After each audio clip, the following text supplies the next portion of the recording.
Okay, how are you? Good. How are you doing? So I got the document you sent me, I reviewed it. So the summary seems like you just can't get your brain to wake up, but you're doing a good job with ketosis and maybe it has some effect on you. Your sleep Yeah. look decent to me. They didn't look like it would be a obvious thing, but are you still going to try to get the CPAP machine or Yeah, that's a good question. I haven't, so once they sent the results back, and they were kind of stating that, yeah, you're basically fine. I kind of didn't think much about it, but I'm still totally open to testing the machine. all right, let me share the document you sent because I want to go over a few things. Okay. All right. Before we go there, just to make sure this was the plan. Okay. Yep. Identify patterns that exceed. Let's go over this really quickly first. Just want to make Yeah. sure. Okay. Identify patterns that exclude frontal lobe metabolic rate by looking for symptoms of brain fatigue. Were you able to figure all these out or what? Yeah, for the most part, kind of exceeding the frontal lobe. I sort of was finding my biggest issue is even getting my frontal lobe just to activate. Right. You know, just Yeah, so that was kind of the biggest thing. But for sure, I sort of weeded out the stuff that was a bit stressful and kind of brain consuming for the most part. Yeah. So yeah, I would say definitely check that box. Okay. Was there a significant amount of these things or not? There was not at the point where I came to see you in office. Like by the time I saw you, I kind of did a lot of that work, Mm, removing some of those things that were kind of really brain draining. yeah. So this checkbox was pretty easy for me to check because I'd kind of gotten there for the most part. And when I was reading your email updates, it doesn't seem like you had any of these abnormal reactions, right? Not too much. I noticed the brain shaking sort of activity the first probably like maybe week and a half to 2 weeks after I saw you here and there. At this point, I don't really have much of that at all. Okay. So, inability to fall asleep due to fatigue and frontal cortex. I wasn't even really clear. It seems like you were still having some problems falling asleep. Is that correct or not correct? Yeah. So this past week, actually, I've started to sleep a little bit better. Falling asleep, you mean? Yeah, falling asleep. Staying asleep, I still have a bit of trouble staying asleep. My sleep quality has improved the past week, give or take, um, compared to I guess the 3 weeks prior to that. What do you think? I was trying to put my finger on that because I haven't really changed anything to be honest. So it's hard to say. I mean, I guess the only thing I've added was adding blue light blockers because I tend to be on my computer most of the day. Okay. So I added that. I don't know if that could help, Yeah. but Sure. Yeah. yeah, Okay. It could be a combination of things too. It's hard. Sometimes it's just hard to tell. Right. yeah, Okay. right. So, perform a sleep study. You did that. You didn't seem to be severely hypoxic at night. But the thing is so let's talk about that really quickly. Yeah, when you look at your hypoxia score average, you're good. There are some times you're in the 70, like it showed 70%. So Right, would someone with a brain injury be different than someone without brain injury looking at those averages? Possibly. right. So I would still consider it if you're up to it. I'll definitely still consider it. Absolutely, for sure. So when do you think you'll be getting it next week, you said? Well, I can start the process of trying to uh, go through that Okay. renting it, but I could hopefully within the next few weeks or so get started with it. Yeah, And if it's not going to make a difference after the first week, we know right away. right. Order a ketone meter, get your ketone energy levels above 2 for most of the time. You've noticed some level changes, looks like with your emails and stuff. Mhm. That's been pretty good. Do you notice any difference when your ketone levels are higher as far as your brain function I goes? don't. So that's the one thing, and I've done I mean, it's actually been quite fun to test. When I first started, I was not in ketosis, even though I wasn't eating any carbs, and so did a lot of reading and stuff about keto, and just dialed back the protein, really up the fat. And I'm like, okay, cool. Now I'm in nutritional ketosis, but I really tested. I would push exogenous ketones really hard and see how high I can get it, just out of curiosity. But I don't notice any difference, Okay. whether it's zero point 0.6 or 3.6. Okay. All right. So then the rest was just kind of establishing your normal circadian rhythm, which you've been doing, right? Pretty consistent. Yes. Okay. Yes. All right. Mhm. So when you look at your overall symptoms, let me go here. So there's an endurance issue with brain, and then there's an activation issue. So like if you look at your recent, the one you just filled out, so this is like a month into treatment, would you say? Something like that? Mhm. Yeah, a month into treatment. Yep, exactly. Okay.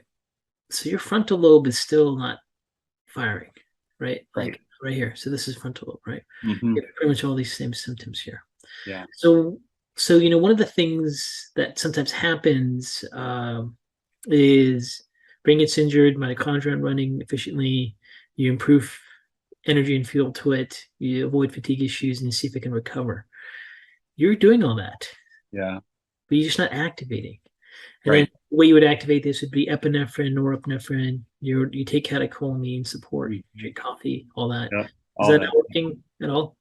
Unfortunately not. No, I mean, so for me, I've just tested coffee on and off. I do notice like slight benefit mentally, but it really messes my GI up pretty bad. So I can't hang on to coffee yet, but I still drink tea, like green tea and just like a caffeine pill, but it just doesn't do the job for me. I just cannot get my brain to wake up. No amount of caffeine seems to seems to really work. Okay, so let's go over each of these very carefully, specifically. Okay. Um, let's go over the threes and fours, more important. Okay. Lack of motivation, enthusiasm, interest, and drive. Okay. Does anything change this for you? Like, does exercise, movement change that? Um, It's very dopamine based. right. Yeah. Not really. I'll say the one thing that well, there are some things that help, but there's also so for instance, like when I used to take St. John's Wort, that was a total game changer for my brain. Yeah. I mean, that was a game like of the things that changed the game, that was it. But my gut could not handle it at all. So I don't know what the mechanism was. But for the things I'm doing right now, I there's really nothing, truthfully, that helps my brain wake up too much. Okay. The only thing might be sauna. So if I sauna for around 20 minutes or so, um, I might notice some differences, but that's kind of shooting in the dark. Truthfully, yeah, I'm Okay. struggling for sure. So remind me what happened. You took the 5-HTP. You noticed that it really changed your brain function. And how long were you on it for? How long could you tolerate being on it for? The St. Well, John's not for Wort. enough H5HTP. Yeah, Yeah, St. yeah, that's good. Yeah, the St. John's Wort. So probably about two years ago, maybe a year and a half ago, I took a few different varieties. There's I guess hypericin and then hyperforin, the different like I guess compounds there, and they both worked pretty well. And I took it for probably maybe 8 months, give or take. And Okay. but I just battled massive GI issues the entire time, and so I was weighing in my head like have a functioning brain, but a GI that's really not doing too well. What were your GI issues? So just malabsorption, really. I noticed like I'd get really, it almost felt like it was affecting my liver, perhaps. I'm not exactly sure, but I noticed just a lot of undigested food, when I would take St. John's wort, and I would experiment on and off constantly to see what the variables were. And every time I would take it, 10 out of 10 times, it would just create GI issues. It's almost like a hyperactive gut, like you weren't digesting or were having Yeah, income. kind of. So like fats were a massive problem, really big problem when I would take it. And so I was trying to research and like, what's the mechanism? Does it affect the liver somehow, gallbladder function? I don't know what, but um, yeah, it just continuously created problems, which was kind of like unfortunate because that was like for me, that was like the golden bullet per se. Yeah, even if you took it, it wouldn't last. As a Right. would they just stop response? What Mhm. about 5-HTP? Did you ever try that? Yeah, so like when I first visited with you, I guess just over a month ago, like I started taking that before bed, and I've taken that for many years on and off, and again it works good for sleep, again for a couple weeks, and then the benefits wear out. Yeah. Yeah. Okay. Okay. You put here mental fatigue as a 4. Hmm. That's but the main issue is, are you still having fatigue issues? It just seems like you just can't activate, like you can't awaken. Yeah, yeah. I mean both, right? So it's like just getting my brain to wake up. I mean, some days it just never turns on, so it's just constant, fatigue all day. But for the most part, it's just generalized mental fatigue that I just can't. It's like living in a fog constantly. Yeah. Colin, you made these are all the things you hear with hypoxia at nighttime. Hmm. Like people that take a CPAP, like this is good. That's going to be more really, really important. Okay. Hmm. Yeah. Um, Decrease attention span, and these are all like days. These are all worse on the days you just feel like you wake up and you already can't activate, right? Yeah, but truthfully, I mean that's like probably almost every day, just waking up mentally fatigued and Every yeah. There's days you don't have any good days.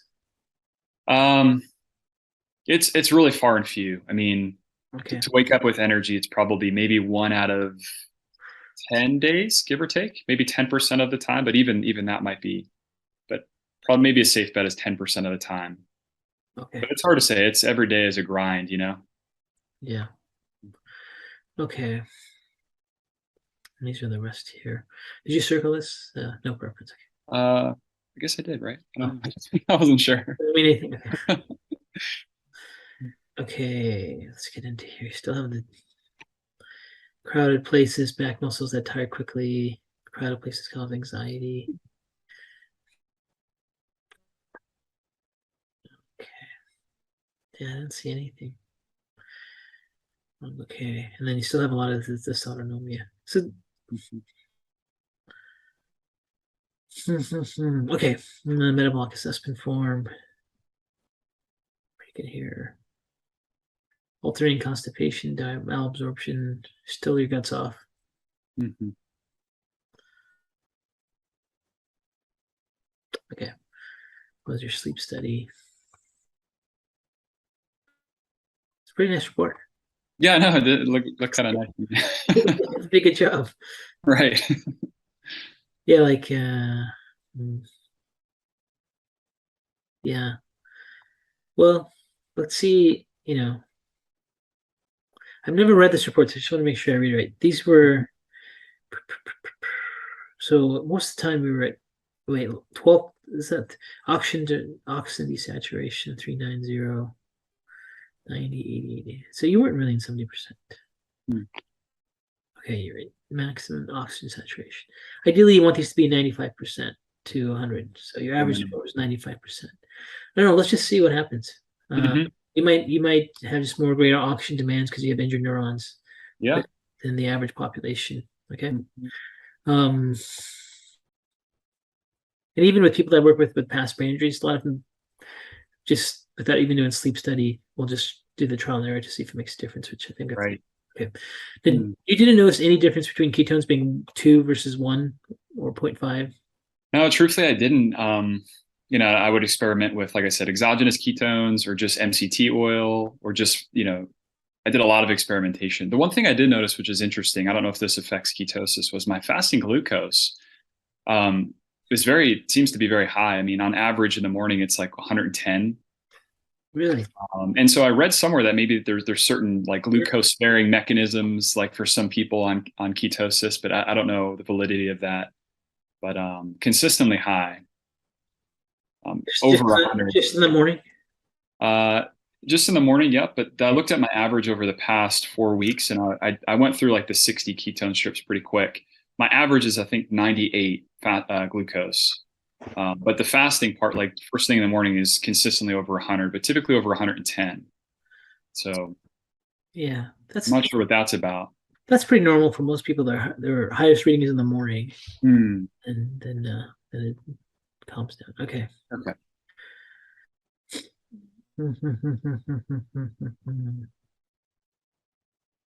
All right. Let's go through plan here.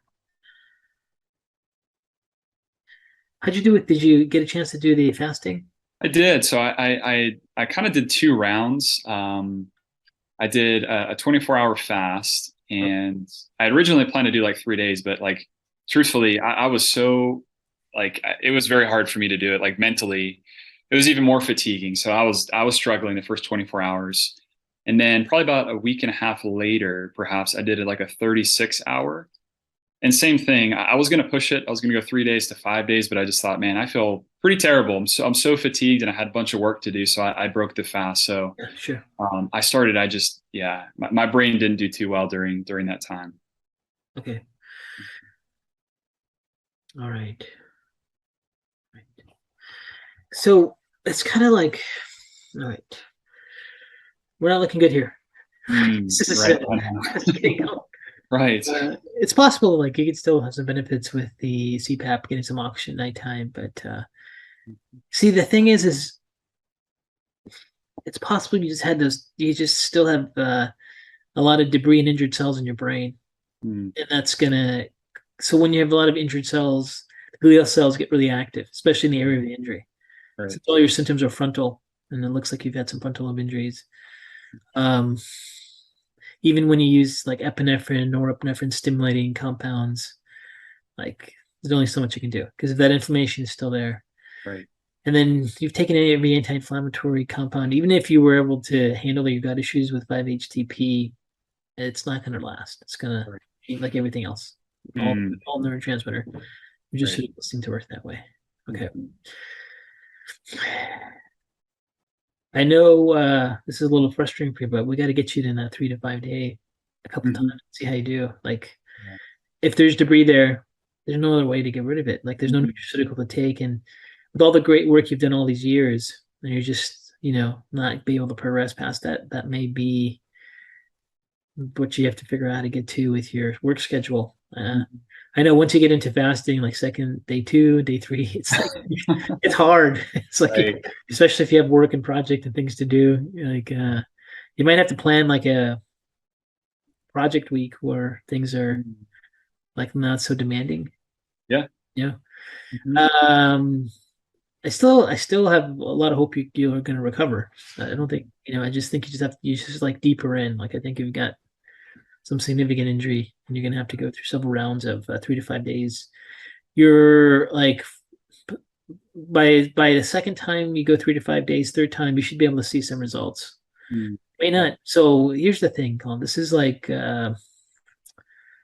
the test of the spirit in some ways, right? Like Yeah. this is like an endurance game emotionally. You're going through all this stuff. You're trying to find out what's working. You've obviously been a professional trooper all the way through and doing all this. But if the mechanism is injury and inability to clear out these proteins out of your brain, and there is none of those other things would work, Mm. Right. right? Mhm. And we haven't really been able to push this strategy at this time. I was Mhm. hoping we get some of your compensating neurons, like if your mitochondria was off a little bit, the ketones being higher should have made a big difference for you. Getting rid of fatiguing issues would have made a difference for you. You're just not able to activate. Mhm. So remember, those microglial cells, when they get activated, they create inflammation. That inflammation shuts down nerve conduction, Mm. and then like you just can't activate. Um, Mhm. when do you? So I would say we still have to. We're still not done with our strategy. Okay, Mhm. we're just not getting. I mean, we'll get. You still have to make sure you don't fatigue yourself and do those things. You still want to do the oxygen at that time, and then you got to, I guess, plan when you can do a 3 to 5 day period. Now that's you're in ketosis. Have you noticed that it's been easier to do the fasts or not? Um, Sort of. I mean, I remember doing fast like many years ago, and it seemed to be a little bit easier then. So, but even with ketosis, the hunger part was not too bad. I mean, by day two, that was kind of like solving itself. I wasn't super hungry. It was just sort of the generalized fatigue. But maybe I don't know. Maybe if I try to use maybe more exogenous ketones throughout that Yeah, process. you might have to do that. Also, Um, you just may have to like take reduce your workload, yeah, or make me to have a huge deadline project or something, or yeah, just get a bunch plan of stuff for it. out of the way and keep create an opening for yourself. I mean, even to get to 3 days, you know. Right. Um, okay, that's still the plan. Okay. Yeah. We still want to go through that. The good news is you're able to get into ketosis. We're hoping to get some more energy or things out of it, but it's really we're still on the same track. And Right. then even though that you don't have severe like sleep apnea that's clear, you just may have more oxygen demands. Mm. The history that you said where you wake up and you just feel like your brain's not on and you just can't get it on, just was already starting tired and tired all day, is Yeah. the exact history of people that have sleep apnea. Okay. Mm. Like that's what you hear when you hear that, you're like, oh, you need a sleep study. Okay. Yeah. A equals B. All right. So you may just have greater oxygen need, even though you're within the parameters. But at some point, you still have to get rid of this debris. You still have to get into autophagy patterns, into that 3 day state. Yeah. So, um, what's realistic for you? So we can get an idea when we should schedule another follow up, like in a couple months. You think you can go through a couple rounds, like plan your work schedule around it, going a couple months. Oh, definitely. Yeah. I mean, I can implement. I'll definitely hit it again and go those 3 to 5 days. Okay. So whatever you think best. Maybe if I implement out of the gate, would you recommend try those 3 to 5 days like once a month, maybe, or Yeah, what? that'd be great. Okay, something like that. Yeah. If you get a couple in the next couple months, however you do it, maybe you do one month and then second week is a perfect time to do it because your workload, do it again and then see what's happening Okay.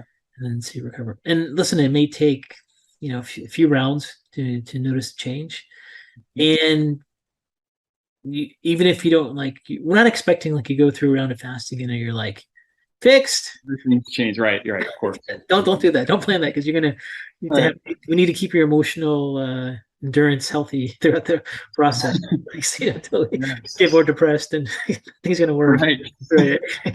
So you're Right. gonna like do a round and you're gonna go typical response will be like, I think it may have helped. I'm not sure, Hmm. but I think it might have helped. But I'm not sure because I still have some bad days and it's still then you do another one and it's like it'll be like I think maybe it did. But Right. again, I'm not sure because they still have that. You know what I mean? It's going to be like several rounds of doing that, and then Yeah. like sometimes like you look back and go, "Oh, I'm way better than I was 6 months ago." Hmm. But Right. while you're in it, you're just like, "I still today still sucked. I still wasn't great." But if you look back, so it's that kind of Hmm. response you should expect. Okay, you just say it ahead of time so you don't do it once and then Yeah, go just have to get right expectation. Yeah, no doubt. yeah. Mhm. Okay, I don't think we need to do anything with autoimmune management or anything on that stuff right now. I mean, you've taken it's not an nutraceutical game. You played this nutraceutical game like a trained, skilled clinician. You really have, you know. Right. Um, And I could say some other things too as well. Like for instance, I don't know if this helps at all, but like for instance, I would experiment taking some DHEA, yeah, which is probably again not a long-term strategy, but I would notice some clear benefit from that as well. Um, just like St. John's Wort, there's so many supplements I've tried that have helped, but right. soon result in like GI distress. I just can't keep doing it. So, Yeah. but again, that's yeah. The thing is like when you work with an injured brain as a clinician, just to give you some feedback. Mm, If there's inflammation there, there are things that gate the inflammation. Like when someone first goes on like testosterone or thyroid hormones or estrogen, they do have an anti-inflammatory effect, and it has a response for a little bit, and then it stops working. mm, And same with every nutraceutical, yeah. and sometimes even someone will take an antidepressant, and some of the SSRI antidepressants have been shown to actually dampen microglial activation. Mm, right. And you get a big boost for a little bit of time, and then boom, and then it gets back to where it is. But if the underlying issue is like there's injury and there's tissues in the brain that just need to be, cleared out, and you have to go into that autophagy process, like that's what you got to get That's into. the game. Right. Okay. Yep. Yeah. Okay. Mhm. So let's just keep pushing on that game. We're on this right track. The goal was to try to get you ketosis so you could like transition into that faster and see if that made improvement in your energy. Mhm. So it's going to make it easier for you to fast. The fact your body is keto adapted now and you are in ketosis when you do those periods, that would stay in that. As far as like communicating, um, I don't. As far as the emails go, I don't need you to like let me know about all the different things anymore. Like as far Okay. as ketosis, because you figured that out, right? Right. If you just let me know if there's any new symptoms, Mhm. anything different than your average week, like just a little update, like a little paragraph weekly, if anything new, that'd be great. Okay. Keep through those because when I was going through all your stuff before the call, I could get a general idea. Like you figured out ketosis, it's fine. It's not making that big of a difference for you. Mhm. Any fatigue patterns, and you did a good job avoiding those things. And that just is good to keep track of. Yeah. Uh, you're still waking up around point. So let's not go over one more thing. You were waking up in the middle of the night still, yeah? Oh no, so that was just I think that was in regard to ketones. I guess are you Oh, reading? Yeah, that was just like my ketone level. but you're sleeping through the night. It looks like you're getting 7 hours of sleep. Yeah, sleeping throughout the night. There's waking up here and there, but staying asleep still some issues with that, but it does seem to be getting better. And I'm not again 100% sure why, but doing Yeah. something to help sleep. Well, maybe it's just being in ketosis for a while. Your body's getting used to using fuel. I don't know. It's hard to say. Right. You ever been in ketosis this long? So I've been like low to no carb for the past probably 4 years, but I've Then only really tested blood ketones the past month. okay. I mean, it may just be ketosis helping still making your mitochondria efficient to some degree, but not enough to get rid of your chief complaints. Great. Okay. You have any questions for me? I'm trying to think out of the, I think you kind of summarize like, strategy is still same strategy, and fasting really is, the key. So, I don't know if I have any, yeah, I don't know. I don't think I've any main questions I can think of.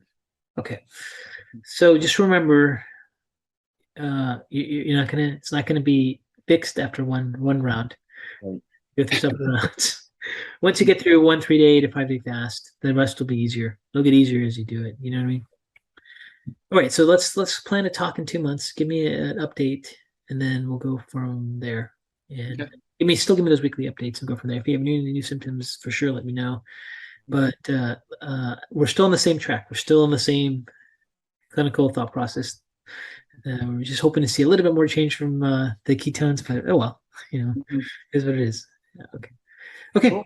Oh, so Awesome. make sure you let me know how you do with the CPAP. Like that's really Oh, critical. perfect. Yeah. Yeah. Okay. Mhm. Okay. Awesome. Cool, Dr. K. Appreciate All you, right. man. Okay. Take care. All right. Have a good one. See ya.